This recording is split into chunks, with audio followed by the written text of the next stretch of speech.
Happy Donut Day.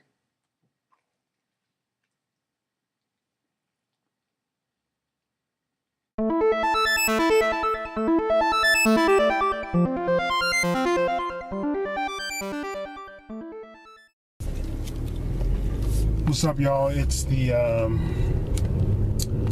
6th of June, and I'm about to head to the gym for some chest, basically upper body.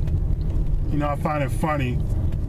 You know, when I first started working out, man, it was all about the gotta be in the gym multiple times a week. You know, today I gotta hit chest. You know, gotta do back and stuff like that. You know,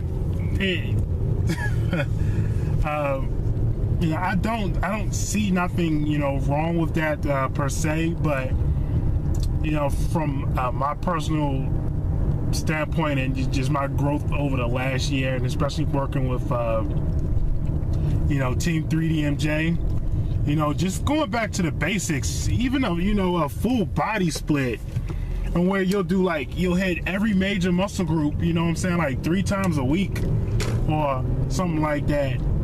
Or, you know, I'm really finding this, you know, this upper, you know, lower split, you know, to be very effective, you know, for my body type. You know, I did the, you know, like I said, I did the chest Monday, legs on Friday, and oh my God, it's a leg day. You know, I laugh when I see people, oh man, it's a leg day. Well, you know, I'm squatting almost every session. So, you know, for me, a leg day is every day. And, you know, people talk about, man, I can't walk out the gym today. You know, quite honestly, I've been squatting some heavy weight, you know, recently, and I can't think of the last time that I wasn't able to, you know, walk out of the gym. You know, is that because, you know, my workout was less effective? No, not at all. You know, it's just that if you do the same movement every single time, for example, squat 3 times a week, your body's gonna adapt. And when I mean adapt, I'm not talking about in the sense of you're not making any progress. It's just that your body's just gonna adapt to it knows that it's gonna be squatting, you know, 3 times a week. And I think a lot of people get caught up in that whole, you know, you gotta get sore, or my fault, being sore after a workout is an indication that you had a great workout. That's just false. You know, it's not true at all. But anyway, yeah, you know, people ask me, you know, what kind of workout I'm doing, and like I said before, it's basically just an upper lower split. The primary focus for this off season has been, you know, working my legs, or basically just squatting. And you know, the squat, it's a funny thing, because when I first started working out, I used to be,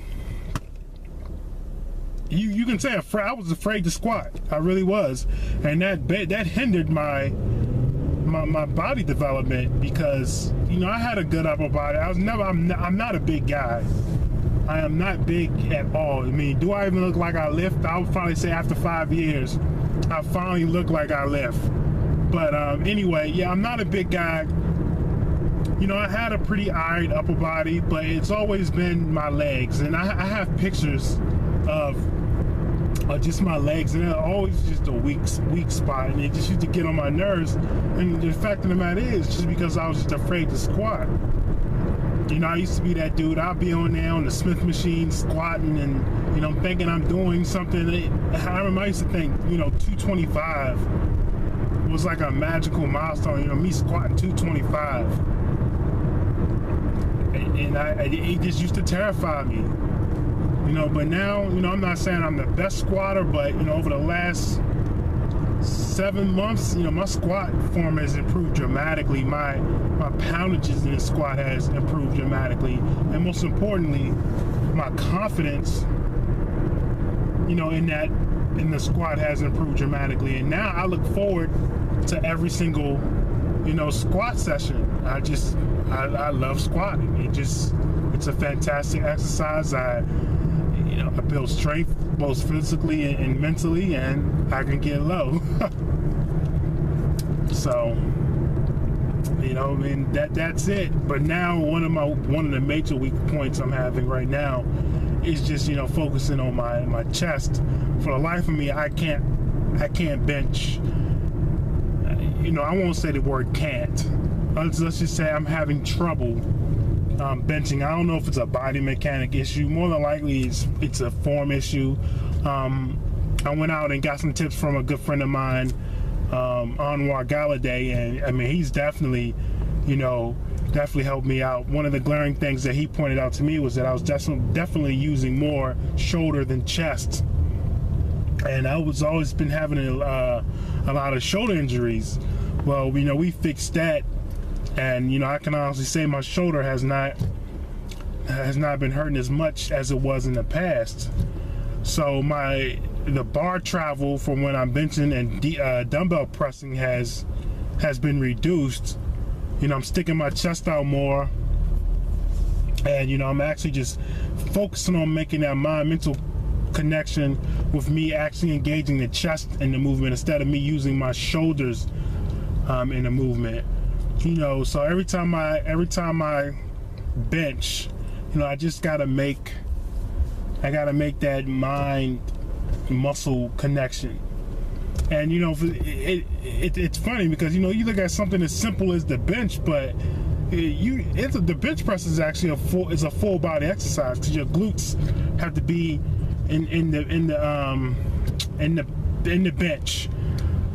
You know, you have to make sure your shoulder blades are in the bench. You got to make sure you're doing this. You got to concentrate on that. So it's not a simple movement at all if you're doing it, you know, effectively. So what else? You know, that's it. So, you know, to recap, just an upper lower.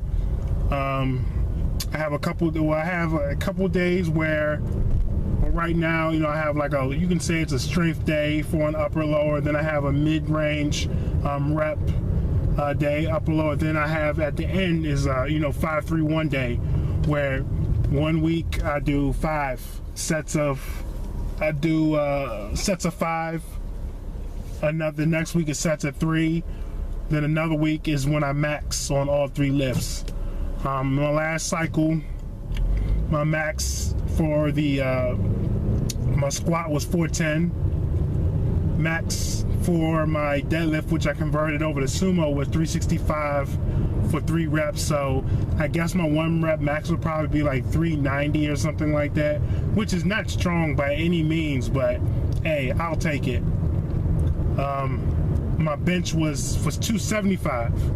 So, you know, I'm getting back up there to that 315 barrier, which I was able to bench last year with probably, if I remember, more than likely horrible form. So, you know, I'm actually benching correctly at 275 now, so that's a plus. So, you know, that's it. You know, I have upper lower, and then, you know, at the end of the workout week is either 5, 3, or 1. Now, my workout week is not the traditional, you know, like I said, chest on Monday or even upper on Monday, stuff like that. It's basically 5 workouts. That's it. That's my workout. It's 5 workouts. Now, that week can extend. It can be 7 days or it can be 10 days. 10 days in the sense of me taking the 2 days of rest off per workout. Just depends on how I feel.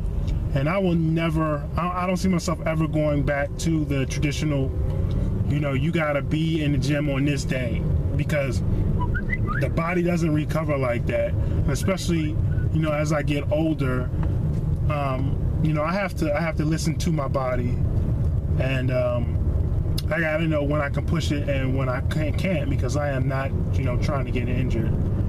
And right now for me, it's really all about, you know, and even though I look forward to my training days, I equally look forward to my rest days. So, oh yeah, I want to give a shout out to my brother Mario. It's his birthday tomorrow. You know, he's my best friend. He's like a twin to me. I love him very much. So, you know, happy birthday, Mario. I want to give a shout out to Vanessa out in out in Washington State. You know, even though I haven't met you, homie, it's talked to you online for years. You know, I can honestly say that you're a good friend. And if you ever come out here to DC, I got you. Definitely, you know what I'm saying, hang out, have a good time. So happy birthday to you too. Alright guys, you know, if you got any questions, you know, please support my channel, you know, by liking, subscribing. You know, that's it. Peace. And before I forget, I wanted to give a shout out to a very special and important person in my life. He is a man that has, you know, been through a lot. The most important thing, he has stuck through those events, those situations, basically, you know, life's obstacles. You know, as children, we look at our parents as being, you know, invincible. You know, they're gonna live forever. But you know, what my father has taught me is that, you know, no matter what happens, you just, you know, you gotta stick through it, and you know, it will always work out in the end. So happy birthday, Dad. You know, I love you, and you know, thank you for being the best father in the world. Alright guys, peace. What's going on? It is June 7th, the morning of June 7th, and just got off of work, and I am on my way to Silverana because I'm going to get some pancakes, either pancakes or some waffles, eat some egg, some bacon. You know, about to get it in. Co-worker of mine is leaving, so I'm just about to show him, you know, show him our appreciation, because the dude was, you know, was a hard worker. And you know, that's it. I know a lot of you guys are probably thinking, oh, how can you eat pancakes? Easy. I order them, wait for them to come, I put them in my mouth. Problem solved. You know, as long as it hits my macros, I'm good. You know, I'm not going to stress because I ate pancakes. You got to look at the grand scheme of things. It really doesn't matter. You know, don't get me wrong. I'm not eating pancakes all day, every day. You still got to hit your fiber. You still got to hit, you know, you still got to choose majority of quote-unquote nutritious foods. You know, you're not going to be healthy eating Pop-Tarts all day. Sure, you can lose weight eating Pop-Tarts all day, but you're not going to be healthy. That's the big difference. And I think, you know, people take the IIFYM to the extreme. It's all about moderation and everything. You can't always have too much of a good thing. And, you know, I consider Pop-Tarts, bagels, waffles, all that stuff, good things. Just like, you know, eating chicken breast and brown rice all day, every day, no, that will drive me crazy. So, you know, that's it. About to go eat these waffles. Peace.